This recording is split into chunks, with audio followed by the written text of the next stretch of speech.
பொது இடங்களில் புகைப்பிடிக்க கூடாதுன்னு சட்டத்தை கொண்டு வந்தவன் இந்த அன்புமணி ராமதாஸ். ஆனா இன்னைக்கு யாராவது பஸ்ல சீட்டு பிடிப்பாங்களா? இல்ல. ட்ரெயின்ல இல்ல, ஆபீஸ்ல இல்ல, சினிமா தியேட்டர்ல இல்ல, ஆபீஸ் கவர்மெண்ட் ஆபீஸ்ல, தனியார் ஆபீஸ்ல, மால் எங்கேயுமே சிகரெட் குடிக்க முடியாது, பீடி குடிக்க முடியாது. இந்த சட்டத்தை யார் கொண்டு வந்தா? இந்த அன்புமணி ராமதாஸ். அப்போ இந்தியாவிலே தைரியமா இந்த சட்டத்தை நான் கொண்டு வரேன். தமிழ்நாட்டில் என்னால சாராயத்தை ஒழிக்க முடியாதா? கஞ்சாவை ஒழிக்க முடியாதா? இந்த போதை பொருட்களை ஒழிக்க முடியாது என்னால? நிச்சயமா முடியும். எனக்கு அதிகாரம் கிடைச்சதுன்னா என்னால முடியும்.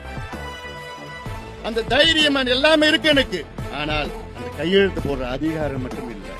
அது நீங்க கொடுத்தீங்கன்னா அடுத்த நிமிடமே இந்த சாராயத்தையோ இந்த கஞ்சா போதை பொருட்களை ஒழிச்சு உங்க பிள்ளைகள், உங்க பேர பிள்ளைகள், உங்க பெண் பிள்ளைகளுக்கு பாதுகாவலன்